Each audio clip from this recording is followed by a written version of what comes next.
Less than a minute left in the game and 98 points. A wall of Warriors fans surrounded the court in Hershey, Pennsylvania, anticipating a massive celebration. Just enough time to wipe the sweat off his brow. Ball in. Rogers kept the ball from the Knicks and threw it the length of the court. Nearly jumping through the ceiling, the Big Dipper caught the ball. Surrounded now, he missed it.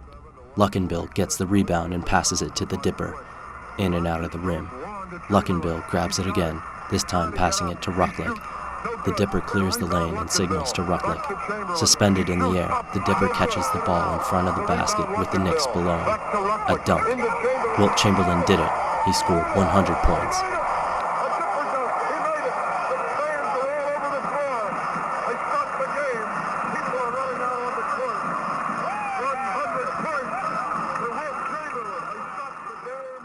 Wilt Chamberlain is larger than life. His unparalleled basketball statistics are testament to that. In his 1961-62 season, he averaged 50.4 points. For years, he led the NBA in assists. Over the course of his career, he averaged 22.9 rebounds. He averaged more than 48 minutes on the court per game. In over 14 seasons, he never fouled out. As mythical as his career highlights may be, Wilt Chamberlain transcends basketball. He abides by the philosophy that, whatever you do, large or small, do it well or don't do it at all. Thus, he felt that numbers, whether it be scoring 100 points or sleeping with 20,000 women, were necessary to validate himself. He struggled to find the humanity in himself because of the stereotypes imposed on him. Throughout his lifetime, Chamberlain actively worked at claiming agency over his image as a 7'1" tall black man, demanding that the public not reduce him to a caricature or a symbol. He transcended life. For Wilt, height was an overwhelming factor in his life. He consciously sought out circumstances where his height didn't help him and sometimes handicapped him. He believed that many tall people never reach their potential because of the superior status society assigns them. This phenomenon is known as mythologization, the attribution of magical powers and mystification in the presence of celebrity. The signified, or idea expressed by a sign, of tallness is frequently freak show or monster. Connotations of this idea include savagery, castration, and foolishness. Wilt continuously worked at defining himself in a world that denied his humanity because of his body. Another area through which Wilt Chamberlain fought to redefine himself as an individual was his blackness. Wilt constantly faced adversity because of his race, but established himself as a player and a person not limited to racial identity. Growing up in integrated Philadelphia, he was treated as a celebrity, or someone who was known for his well-knownness as a basketball player. So when he arrived at Kansas University, he was shocked by the segregation and racism he faced. Determined to have a successful college experience, Wilt claimed to have single-handedly integrated the area surrounding KU, sitting in at restaurants and clubs until they served him. Also while at Kansas, Wilt received constant media attention, much of it discussing, either directly or indirectly, his blackness.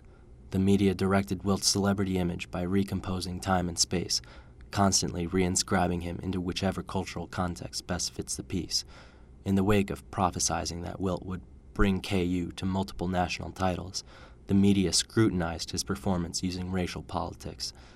The black press had hopes that Wilt's outstanding athletic feats would inspire integration, while the white commentators intended Wilt as a role model for other African Americans to share in university attitudes. By publishing photographs illustrating Wilt's prowess over smaller white competition, the media gave him agency and disproved stereotypes of black inadequacy. However, a different and negative connotation of the same image could be the aggressive black stereotype. Another dubious issue that Wilt experienced with the press was in regard to NCAA violations, more specifically, taking money and benefits for playing. While the story certainly privileges Wilt as an agent of power, negotiating contracts and being in demand, it likewise reinforces the negative black stereotypes of con artistry. On a subconscious level, Wilt's unprecedented demand and fiscal offers prompted tension among whites in basketball, fearing that blacks would surpass them in earnings. As the negative narratives piled up in the media, Wilt emerged as a leader on the court, both in stats and in his presence. White players on opposing teams consequently teamed up against him with as many as 3 or 4 at a time, while the mainstream press downplayed his leadership position on the Jayhawks out of an unconscious fear of usurpation. After his 3rd season at KU, Wilt retook control of his image by leaving the team. He acquired agency by not allowing others to limit him to negative, certain stereotypes. In many ways, Wilt's time with the Harlem Globetrotters speaks to his approach to civil rights. In both his autobiographies, he hails Abe Saperstein, the owner and coach of the Globies, as a champion of black rights. Wilt goes on to explain that he believes one of the best ways to disprove a stereotype is by making fun of it. Through the antics of Saperstein's Globetrotters, Wilt hoped to destroy negative black stereotypes. This mentality carried over when negotiating his NBA contract with the Philadelphia Warriors. He entered the organization at a time when racial quotas and star structures were firmly in place. Even more important than how much money he made, Wilt ensured that the team didn't schedule any games where he couldn't eat or sleep with the team under threat of walking out. With the 76ers and then later with the Lakers, Wilt grew close to the other players and actively worked to break down racial cliques, as he refers to them. Wilt Chamberlain had what some critics would call a post-racial agenda. While he embraced his identity, he discouraged racial labels as driving a wedge between the basketball community and the world as a whole. He wanted to figuratively rise above race. Despite his efforts to break down racial barriers by seizing control over his image, Wilt Chamberlain was attacked by the African American community for not taking a liberal enough stand on race issues. The tension came to a head when Wilt sponsored Richard Nixon in the 1968 presidential election. In response, Wilt argued, "I'm not crusading for anyone. I'm no Jackie Robinson. Some persons are meant to be that way, others aren't." While Wilt didn't publicly advertise his work for black rights, he frequently contributed large sums of money to first-generation low-income students and basketball student-athletes. In his legacy, Wilt rises above his naysayers. Furthermore, Wilt Chamberlain also sought to break the mold of the traditional masculine identity. Known for being boastful about his accomplishments, Wilt added to his image as larger than life.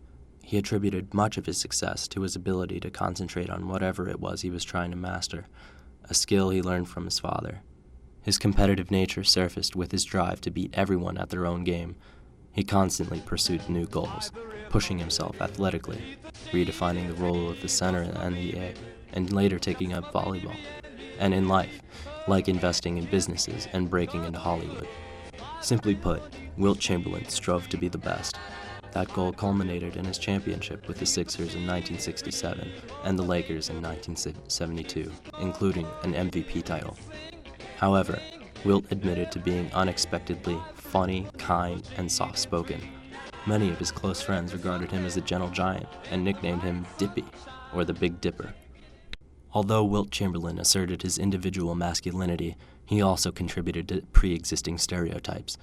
Perhaps the most influential aspect of his life that led others to view Wilt as hypermasculine was his sex life. Wilt proudly speaks of his sexual conquests, noting that they began at a young age. The unique sexual language he acquired when playing with the Globetrotters evidently stuck with him as he objectified women when discussing, quote-unquote, dropping the bomb and copping them. He even admitted to having a 20-point scale system for rating a woman's looks. He never seriously considered committing himself to a single girl and remained a sexually active bachelor until his death. In his second autobiography, Wilt notoriously claimed to have slept with as many as 20,000 different women. While he intended to encode the mythical statement with a message of prowess, the media and readers decoded his claim as foolish. His sexual promiscuity led others to believe him as primitive and oafish. Damaging Wilt's image even further, Magic Johnson announced shortly after that he was HIV positive. Wilt's masculinity thus appears reckless and uncontrolled, even irresponsible. Wilt's hypersexual behavior had implications on his racial identity as well. Many racist critics attributed his actions to the myth of black men lusting after forbidden white women. In response to the media's libel, Wilt denied the accusations, citing that he frequently encountered white women more often than black women. He also argued that as a privileged black man, he had more compatibility with upper-class white women. To a degree, Wilt's counterattack allowed him to reclaim agency over his image. Overall, there was never a point in his life that Wilt didn't demonstrate his individual masculinity.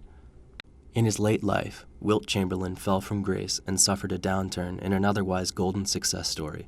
However, Wilt predicted, contributed to, and embraced his identity as a villain figure.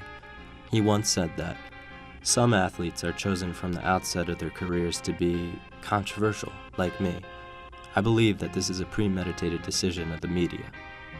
While things like his height, race, and masculinity may have initially fed into the creation of Wilt Chamberlain's media image, Wilt was shrewd enough to perpetuate the image based off audience feedback.